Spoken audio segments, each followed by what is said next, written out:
एक बार की बात है, यूनान के सम्राट किसी बात पर अपने वज़ीर से नाराज़ हो गए। नाराज़गी में उन्होंने वज़ीर के लिए फांसी की सज़ा का ऐलान कर दिया। फांसी का समय शाम के 6 बजे कर दिया गया। फांसी की सज़ा दिए जाते समय वज़ीर दरबार में उपस्थित नहीं था। सम्राट ने सैनिकों को आदेश दिया, जाओ और जाकर वज़ीर को बता दो कि शाम को ठीक 6 बजे उसे फांसी पर लटका दिया जाएगा। सम्राट का आदेश मान सैनिक की टुकड़ी वज़ीर के घर पर पहुंची। उसके घर को चारों ओर से घेर लिया गया।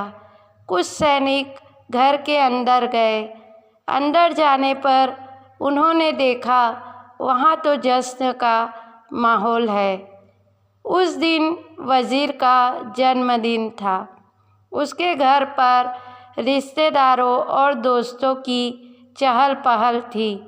संगीत बज रहा था, नाच गाना चल रहा था। पूरे घर में पकवान की खुशबू फैल रही थी। कुल मिलाकर वहाँ का माहौल बड़ा खुशनुमा था। सैनिकों ने भरी महफिल में ऐलान कर वज़ीर को फांसी की सज़ा के बारे में बताया। यह भी बताया कि फांसी शाम 6 बजे दी जाएगी।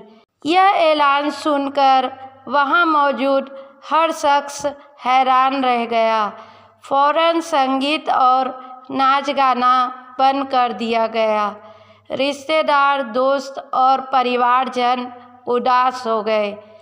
तभी कमरे में छाई खामोशी में वज़ीर की आवाज़ गूंजी, ऊपर वाले का लाख लाख शुक्रिया, उसने फांसी के लिए शाम का 6 बजे का वक्त दे दिया।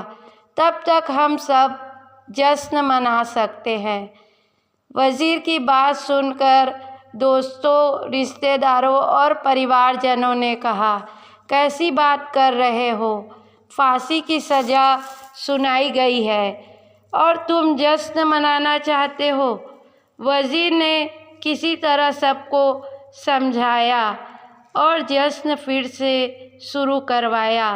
दोस्त उदास थे, लेकिन वज़ीर की खुशी के लिए जश्न में शामिल हो गए।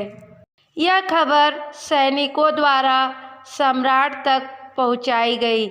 सम्राट पूरा माजरा देखने अपने वज़ीर के घर पहुंच गया। वहां पहुंचकर जब उसने सबको जश्न मनाते देखा तो वह भी दंग रह गया। उसने वज़ीर से कहा, तुम पागल हो गए क्या? शाम 6 बजे तुम्हें फांसी पर लटका दिया जाएगा और तुम जश्न मना रहे हो? वज़ीर बड़े ही अदब से बोला, हुजूर, आपका बहुत बहुत शुक्रिया कि आपने फांसी का वक्त शाम 6 बजे का दिया। इस तरह मुझे शाम 6 बजे तक का वक्त मिल सका। यदि आप मुझे ये वक्त न देते तो मैं अपने परिवार, दोस्तों और रिश्तेदारों के साथ जश्न कैसे मना पाता? फांसी पर लटकने से पहले मेरे पास शाम तक का वक्त है। ये मैं क्यों जाया करूं? मेरे पास जितना भी वक्त है उसे मैं खुशी खुशी गुजारना चाहता हूं। ये बात सुनकर राजा ने वज़ीर को गले से लगा लिया और कहा, जिस इंसान को वक्त की कदर है, जो ज़िंदगी का हर लम्हा खुशी खुशी गुजारना चाहता है, उसे मौत कैसे दी जा सकती है? उसे जीने का पूरा हक है। तुम्हारी बातों ने हमारा दिल खुश कर दिया। तुम्हारी फांसी की सज़ा माफ़ की जाती है। ज़िंदगी खूबसूरत है, इसका हर लम्हा खुशी के साथ गुजारे। ये ज़रूरी है कि ज़िंदगी में कई बार मुश्किलों भरा वक्त सामने आ खड़ा होता है और हम परेशान हो जाते हैं। ऐसे में हम ज़िंदगी जीना छोड़ देते हैं। मुश्किलों से हारे नहीं, उसका सामना करें और खुशी के साथ करें। जो भी समय आपके पास है उसका सदुपयोग करें। ये ज़िंदगी बार बार नहीं मिलने वाली, इसे खुलकर जिए।